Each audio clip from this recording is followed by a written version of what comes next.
Welcome to the second edition of Africa's LSP podcast, your premier podcast for the language services industry in Africa. During the first episode of the podcast, we spoke with two students enrolled in interpreter and translator training institutions in Africa. Today we are going into the world of the translation students, and we're speaking with Godwin, who is enrolled in a translation program in Benin, a country in West Africa. Godwin, we're very glad to have you for the second episode of our podcast. Welcome. Yeah, thank you very much, Adi. Thank you for inviting me. Okay, so first of all, I'm Missihoun Godwin. I'm a student in translation in the School of Translation. It's a new school. It was recently established by the English department. I think it was due to the need for translators on the field. There are very few trained translators in the Republic of Benin. I think before the school was established, there was no other training institution for translators. Something interesting about Benin, I think it's our attachment to culture. Benin is the country in the world where three religions, I think Christianism, Islam, and traditional religions are always together, and there's never any problems. We are very familiar with all of the religions, and anybody who would like to visit Benin should be ready to mingle with other cultures. All right, so you were talking earlier about your academic program. Mm-hmm. Yeah, okay, so I was talking about my academic program. I said I'm a student in the School of Translation. There is only one national university in the Republic of Benin, although it has other branches, but it's only one that is recognized, which is the University of Abomey-Calavi. And it was recently decided by the members of the English department that there was to be a translation school. 2 years back, some professors decided to make that a reality.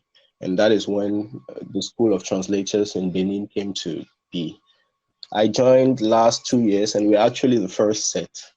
It's a 3-year course. The first year is as an English student in the English department. Then the next 2 years is specialized translation.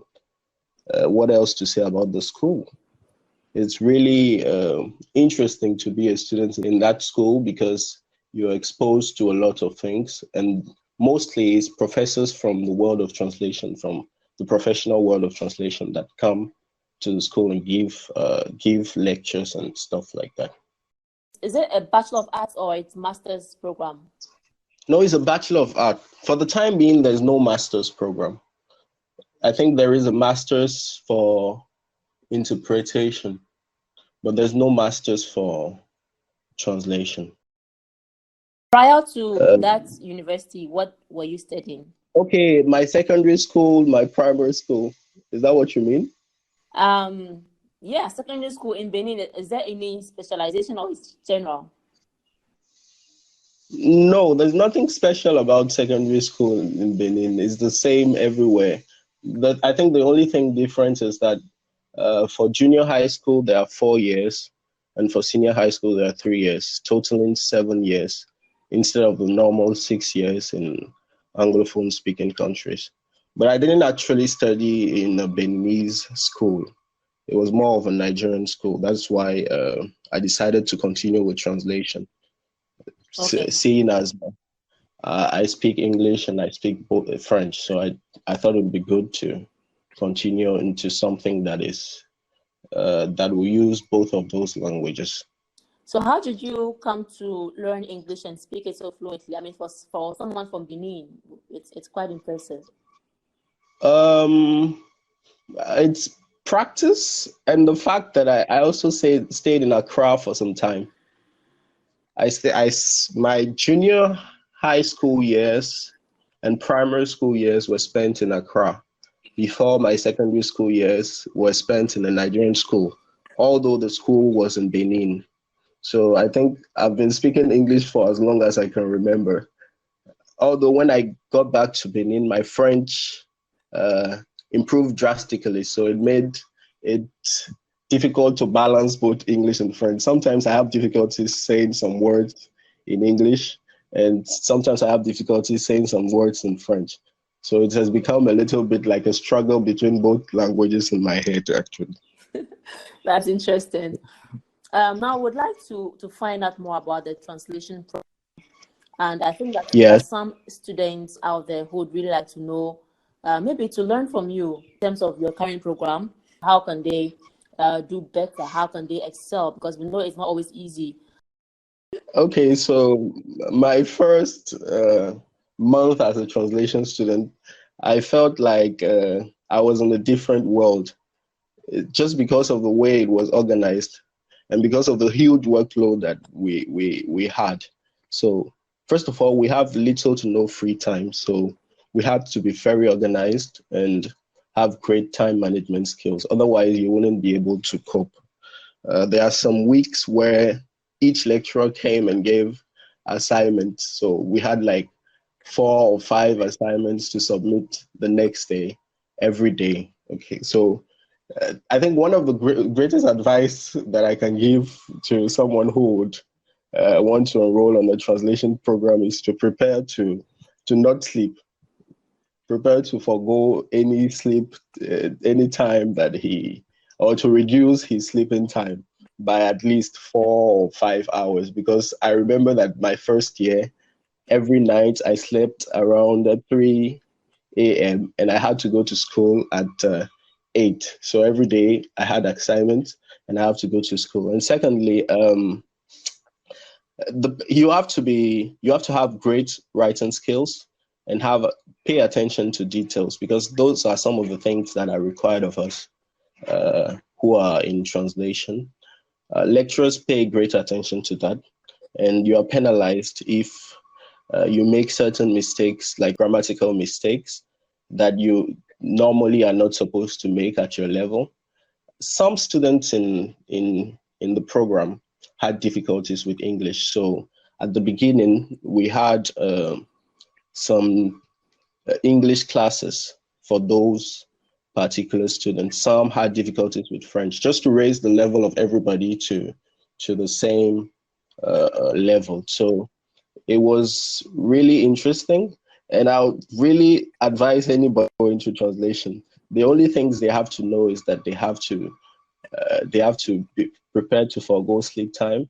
They have to have great time management skills and read a lot. Another advice that one of our lecturers gave us was to always take other courses, because there are free courses on the campus that you can go, like business classes, literature, other stuffs that we shouldn't take our free time for granted. We should learn as much as possible, because it's very important in what we are doing. General knowledge, cultural knowledge, language skills, and attention to detail. That's it. That's great. Now, in terms of the program itself, do you use any computer-assisted tools? Yes, we do. We do. Some of the tools that were required of us were dictionaries. We needed to have a good laptop. Everybody needed to have a good laptop. It was a requirement, although all the students did not have one up to date. Some still do not have a laptop. And then we were required to have internet connection. So we used a laptop for our translations and dictionaries. Okay, so when I say, I'm talking about CAT tools that we use to translate, not particularly about the devices. Okay, the CATs. Yes. All right. So it wasn't until this year that we were introduced to CAT tools, and it was mostly Trados.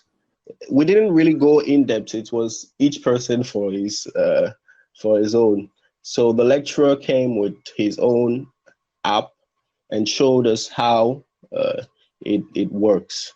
And then we had to pay to buy a version of Trados, and then each person goes and tries to learn how to use it. That's it. That's how we introduce DA tools. That's great. That's very interesting. And as we are even talking about CAT tools, there's currently this conversation going on about machines taking over human translation, and then some are even saying that very soon we won't have any human translators, that all translation is going to be done via these automatic translation systems like Google and all that. What do you think about it? I don't think it's possible for machines to replace humans. I think it's a debate that has been going on for a long time. And going into translation, there are many things that you have to be careful of, like some things that you will consider to be normal in your language, I wouldn't. There are some cultural, how do I put it, subtleties that you have to know as a translator. I don't think a machine can portray such a thing in the right way. Like take the translation techniques, for example, borrowing, transposition. A machine cannot always do the translation right. Just take a simple example. Go on Google and try to put in a text. There will always be mistakes. Maybe they can make it, I don't know, 90% mistake free, but it will never be 100%. There'll always be a need for a human to come and read, proofread, and to revise the text. So I don't think the machine can ever replace a human being. Well, I think aside the fact that machines might not be able to replace human beings, there's also the aspect of humans having to also up their game. Yes, that's the good thing about machine. I think machine translation is important because it helps you to save time on translation. But what is also necessary is the human knowledge that comes after machine translation. It shouldn't be 100% machine translation and the work is over. You should be able to read through and then have a professional translator correct all of the mistakes. And as you said, humans should up their game because the machines are actually, even though we say they cannot replace human, they are a big competition for translators in the game. So if we constantly think that humans can never be replaced by machines and stay on our current achievements and never try to move forward, we won't really. It will be easy for machines to actually surpass us in the future. Yeah. Aside the aspect of the stage and what you're learning, Yes. do you have an understanding of the translation professional landscape, or what do some of your lecturers tell you about what is happening in the market? In Benin in particular, I have a vague idea of what is happening.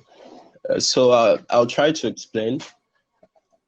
90% of, at least, I don't have any backing for my statistics, but 90% of translators in the country control the translation market. What do I mean? 90% of the translators in the industry are not trained, okay? And then the rest of 10% are those who get all of the work. So it's like a select club, a closed circle. Those 10% are the ones that actually control the market. So mostly our lecturers are part of those 10% because it's actually very difficult in Benin as a translator to get any work. Everybody knows each other. Everybody knows who is more qualified. And without getting under the arms, without going to someone, a more experienced translator, it is difficult to get work. And as I was saying, 90% of translators in Benin are untrained. That is why they felt the need for our school, actually. So there's also only one national department for translation and very few translation firms in the country. The national department is called the BENIT, the National Directorate of Interpretation and Translation. So for any translation student, any professional translation student, you have to actually pass through that. That's the only way for an internship in Benin, unless you try to go outside of the country to get a professional internship. That is the only way. Do you think that there is a lot of potential? Are you optimistic yet about your future prospects professionally? I am. Otherwise, I wouldn't go into translation. I am. I think that is a field that offers a lot of job openings and job opportunities, because being a translator, it makes you part of the language service industry. And after my training, I have a lot of openings, I can say. Like, I can work as a staff and translator in an international organization. I can work as a cultural guide. I can work as a tour guide, event manager. And other than that, I can do subtitling. So there are lots of opportunities. Although I wouldn't say in my country that there are a lot of opportunities.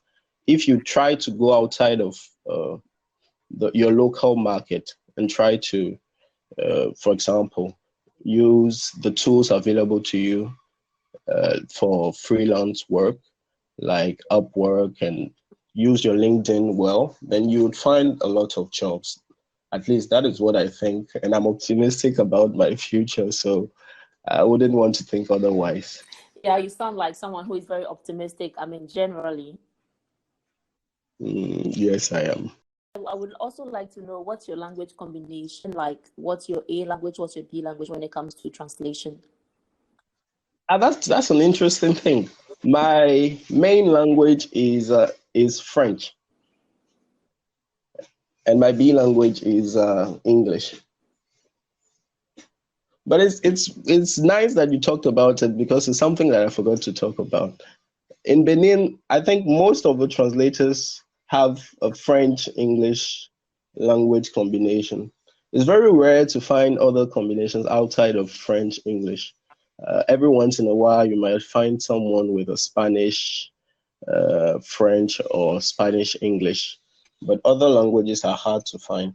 That is also something that makes the market what it is, because all of us have the same language combinations. All of us have practically the same qualifications, and all of us are looking for the same jobs.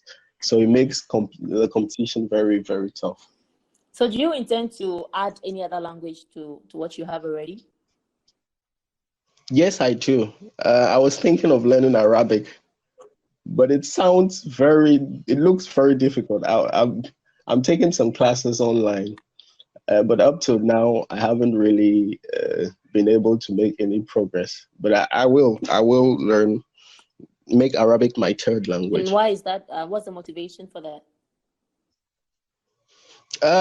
Arabic it's because of the local market, actually, because of the way it's structured. As I said, French, English, Spanish are the main languages, and other languages that are spoken in Africa: Arabic, Portuguese, what else? Spanish, Arabic, Portuguese, Swahili, and others are rarely learned. So I'd like to be an exception to the rule, and I hope that it will be the reason why I'll get more jobs than those who will have a simple French, English, and Spanish language combination. That brings something to mind. I was thinking about also the local languages, because if we want to learn foreign languages, then what happens to our local languages? Are we able to actually translate in our local languages? Have you ever tried to learn how to translate locally using your local languages? No, I haven't. I haven't, not yet, but it's a good idea. It's a really good idea, because I don't think there's any translator on the market right now that has a friend that translates from any language into our local languages. And the good thing about Benin is that we don't really have that many local languages. So it will really be a really good idea to learn that language. There's potential in it. How many do you have? What's the name of? We have like 5, I think. Fongbe, we have Yoruba, we have Kun, we have Mina, and there are more than 5. There are about 2 in the north. So let's say 6 or 7 local languages. And which of them is the most spoken? Fongbe. Fongbe is spoken almost everywhere. I speak it too, and most of the people you would find in the capital speak it too.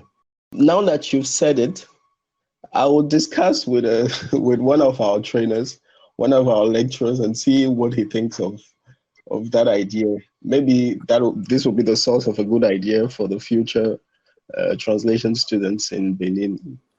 I believe so. Godwin, it was really nice talking with you. We are very excited, and we've really learned a lot about the translation in Benin and also being a translation student. I think what I particularly liked about the advice you gave for being a translation student is taking other courses, because we really need to have a lot of background knowledge. And so when we are able to learn other courses, or even to read in general on other key issues, it makes us more open and more specialized. All right. Okay. All right. Thank you for inviting me. I hope I made some valid points. Do you have any last comments as we are wrapping up? Any last comment for anyone who would like to learn translation? I think it's a good thing. It's a good idea, and you should stop hesitating. Just go for it. Just like you went for it. Yes. Okay, Godwin, thank you so much. Thank you for your insights, and we are so grateful to have you here. Thank you.